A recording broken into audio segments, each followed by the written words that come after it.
السلام علیکم ورحمۃ اللہ وبرکاتہ نحمدہ ونصلی علی رسولہ کریم اما بعد۔ صدر محترم اور گرامی قدر سامعین کرام، اللہ کا ڈر۔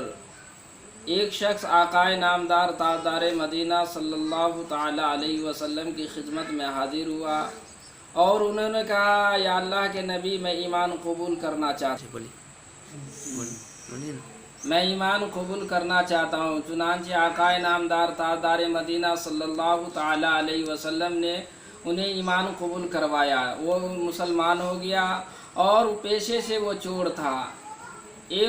3 روز گزر گئے، ایمان میں داخل ہوئے۔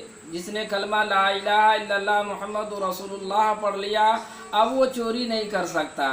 اور جو آقائے نامدار تاجدار مدینہ صلی اللہ تعالی علیہ وسلم کی ایک مبارک حدیث بھی اس کے سامنے آ گئی۔ تیسرے روز اس کے سامنے یہ حدیث پیش آئی کہ جو ہے اللہ کے نبی صلی اللہ تعالی علیہ وسلم نے ارشاد فرمایا، جو شخص کسی حرام چیز کو اگر اتنی طاقت رکھتا ہو کہ اس کو حاصل کر سکے، لیکن اللہ کے ڈر سے، اللہ کے خوف سے اگر اسے چھوڑ دیتا ہے، تو اللہ تبارک و تعالی اسی حرام چیز کو حلال طریقے سے عطا فرماتا ہے۔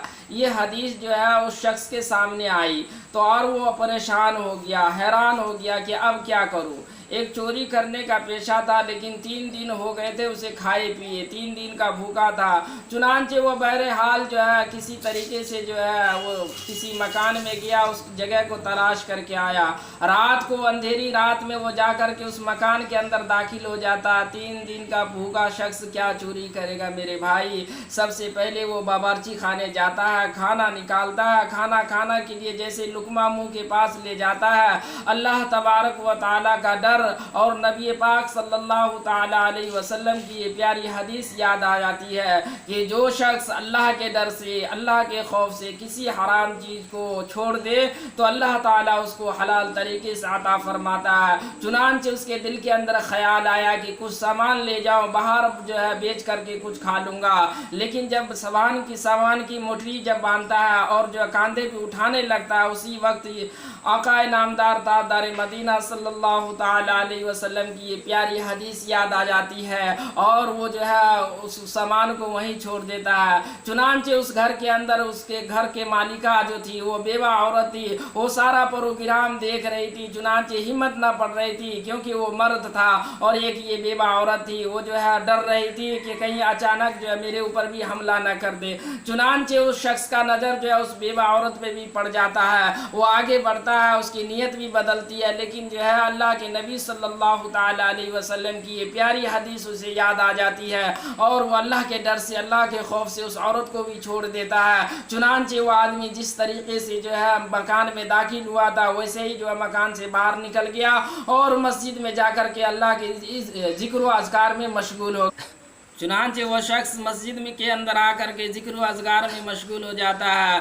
فجر کے بعد وہ عورت، جو بیوہ عورت جس کے گھر چور پہنچا تھا، وہ عورت جو ہے آقائے نامدار تاجدار مدینہ صلی اللہ تعالی علیہ وسلم کی خدمت میں حاضر ہوتی ہے اور عرض کرتی ہے، یا رسول اللہ، مجھے ایک خادم دے دیجئے، کیونکہ میرے گھر ایک چور آیا تھا اور چور جو ہے، یا اللہ کے نبی، چور بھی عجیب قسم کا تھا۔ کوئی جو ہے کھانا نکالا لیکن کھانا نہیں کھایا، سامان بانا لیکن سامان نہیں لے گیا۔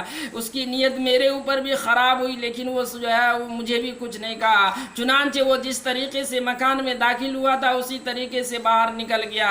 یا اللہ کے نبی، مجھے ڈر ہے کہیں جو ہے آج رات وہ پھر نہ آ جائے، اس لیے مجھے ایک خادم کا انتظام کر دیجئے۔ اللہ کے نبی صلی اللہ تعالی علیہ وسلم ارشاد فرماتے ہیں، کیا تم نکاح کرنا چاہتی ہو؟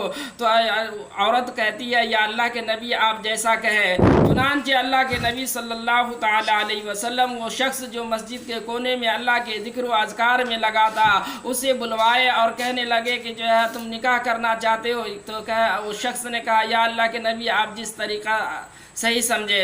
چنانچہ اللہ کے نبی صلی اللہ تعالی علیہ وسلم نے جو ہے ان دونوں کا نکاح کروا دیا۔ میرے بھائی، اللہ تبارک و تعالیٰ کی شان دیکھو، رات بھر کے لیے وہ دونوں کے لیے، وہ اس شخص کے لیے، اس آدمی کے لیے، اس صحابہ کے لیے جو ہے وہ عورتیں، ان کا مال سب حرام تھا، لیکن اللہ تبارک و تعالیٰ کے ڈر سے ان چیزوں کو چھوڑ دیا۔ صبح اللہ تعالیٰ نے جو ہے فجر کے بعد ہی فوراً سب کو حلال کر دیا۔ تو میرے جو ہے چاہیے اللہ سے ڈرنا اور کسی کے حرام چیز کو جو ہے ناحق نہیں دبانا، اللہ کے ڈر سے اسے چھوڑ دو گے تو اللہ تعالیٰ حلال طریقے سے عطا فرمائے گا۔ اللہ عمل کی توفیق عطا فرمائے۔